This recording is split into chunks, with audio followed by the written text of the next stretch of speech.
Magandang araw mga ka-noodles! Bago natin umpisahan ang ating video, ay iniimbitahan ko kayo na i-click ang aking subscribe button at i-hit ang notification bell para lagi kang updated sa ating mga video. Bagong advanced missile system ng Pilipinas pinagkakainteresan ng China. Ang Pilipinas, kamakailan lamang, ay nagpakilala ng kanilang bagong missile system na nagdulot ng interes mula sa China. Sa huling dekada, ang Pilipinas ay patuloy na nagpapalakas ng kanilang depensa upang protektahan ang kanilang teritoryo at magpatibay ng kanilang posisyon sa mga isla at karagatan sa West Philippine Sea. Kamakailan lamang, ang bansa ay naglunsad ng kanilang sariling advanced missile system na siyang nagdulot ng interes at pansin mula sa China. Ang bagong missile system ng Pilipinas ay tinatawag na BRP Hose Rizal, isang sistema ng anti-ship missile na may kakayahang magtamo ng mataas na presisyon sa malayong distansya. Ang paglulunsad nito ay isang hakbang ng Pilipinas upang mapalakas ang kanilang kakayahan sa depensa at protektahan ang kanilang sovereign na teritoryo. Gayunpaman, ang pagsilang ng BRP Hose Rizal ay tila nagdulot ng interes mula sa China.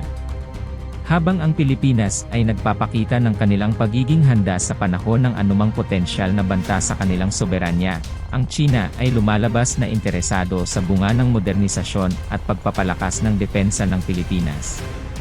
Ang pagnanais ng China na manatili sa poder at kontrol sa West Philippine Sea ay nagbubunsod ng tensyon sa rehiyon.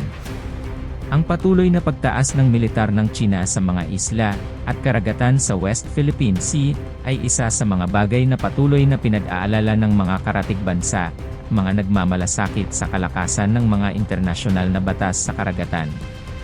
Sa konteksto ng bagong missile system ng Pilipinas, ang interes ng China ay nagbibigay ng malalim na diwa sa pangangailangan ng Pilipinas na patuloy na maging alerto at handa sa anumang potensyal na sitwasyon sa kanilang rehiyon. Ito rin ay nagpapakita na ang Pilipinas ay patuloy na nagtataguyod ng kanilang karapatan sa pamamagitan ng pamumuno sa modernisasyon ng kanilang depensa at sa pagtitiyak na maipagtanggol ang kanilang soberanya.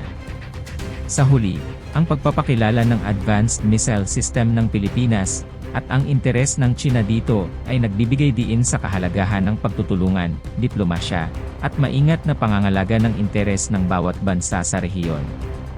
Ang pagkakaroon ng modernong sistema ng depensa ay mahalaga sa pagpapalakas ng kakayahan ng Pilipinas at sa pagpapadama ng tiwala sa kanilang sariling kakayahan sa larangan ng seguridad at depensa.